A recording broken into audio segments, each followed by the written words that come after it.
Going to load up contacts. See, we've got the index tab along the right hand edge again. Makes it very easy to navigate through the list. Access to groups, for example favorites. These are the ones that show up in the LG widget.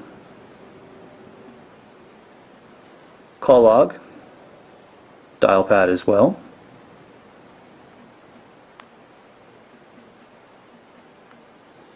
Just place a call so you can see how it works.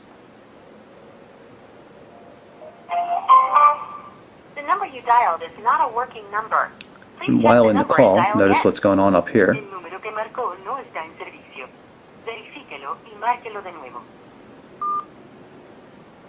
I want to show you what one of the actual contacts looks like. This is one of our test contacts here.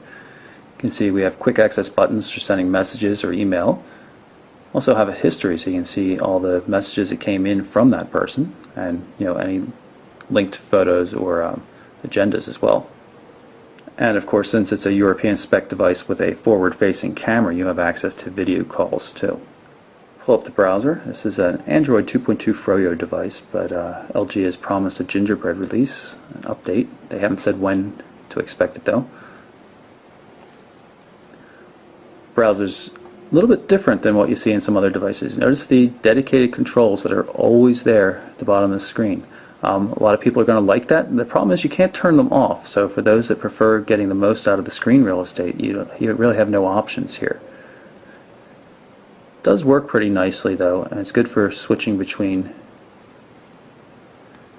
different windows. Obviously we've got multi-touch zooming controls and all that kind of stuff here. I can double tap in and out. Text reflows nicely. Works in landscape mode.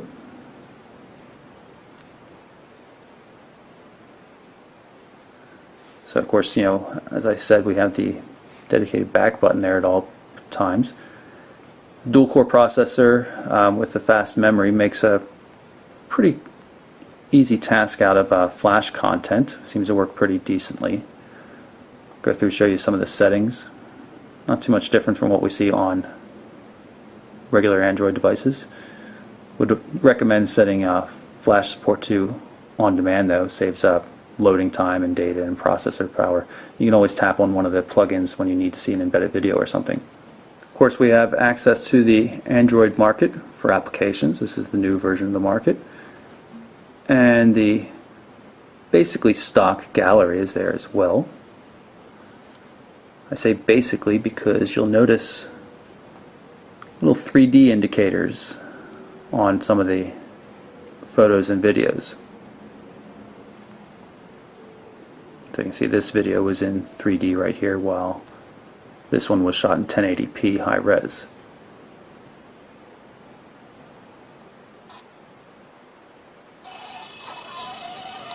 Honk that horn. Good audio. Really high quality footage. Very smooth. You can go a little faster, Gail. I think he's okay. Ready? Whoa!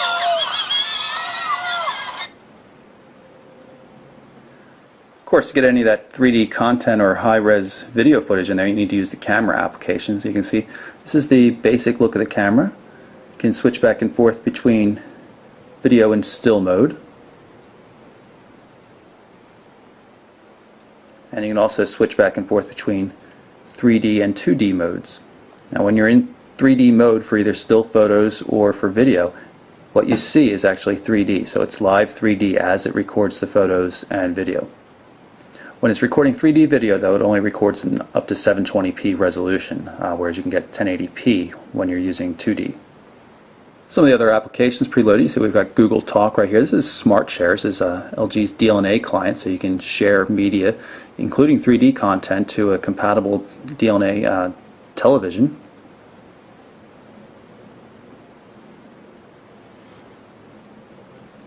Alarm clock. Here's the calendar. As I mentioned, you can pull in multiple sources of data.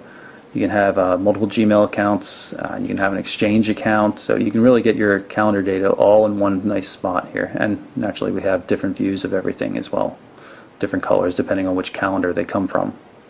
I'm in settings because I wanted to show you have access to a number of different fonts you can use throughout the device. say we pull up Playful.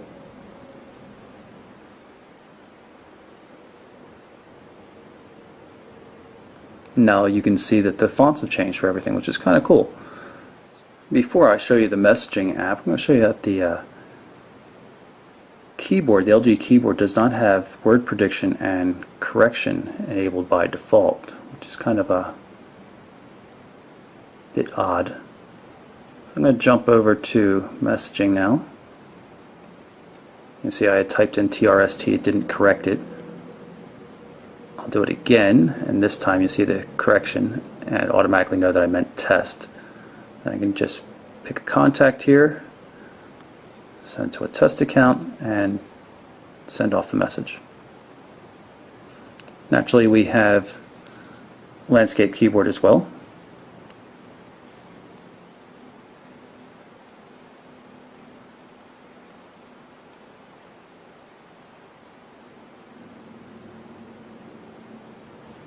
And we should get a reply in a second. There we go. See, there's the text message. Just tap through and you can see the threaded conversation right there. Just take a quick look through some of the other applications pre-installed. Application Manager is the task manager I showed you. So we've got Facebook for LG, Twitter for LG pre-installed, LG World as well for new applications and things. Newsreader. Remote Call allows an LG support person to take over control of your phone so they can help you set it up. Voice Recorder. YouTube client you already saw, and also have voice search as well. And then the 3D applications, I showed you some of the games and things that are available. These are things I've downloaded. You can see I've got speed test. I managed to pull down 3.5 megabits per second on AT&T's HSPA network at one point, so that's not too bad.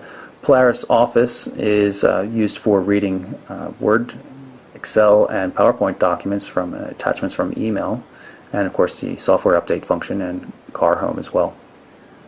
So that's my look at the LG Optimus 3D. I've been really impressed with the 3D functionality. It's a real wower when it comes to showing people. You know, I was showing some family and friends yesterday, and they really loved looking at it, especially the kids.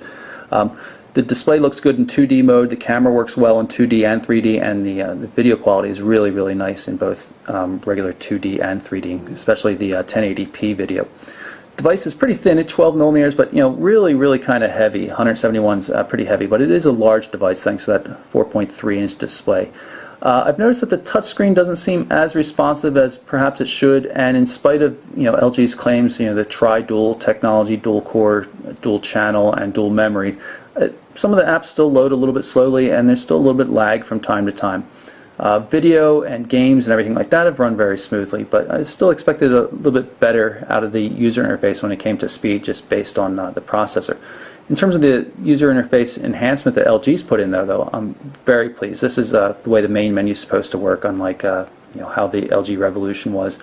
I really like it. They're subtle, useful changes. The music controls and the controls like that, and some of the new widgets are very nice, especially since you can get them in multiple sizes. So again, that's the LG Optimus 3D. I'm Michael Orl for MobileBurn.com. Thanks for watching.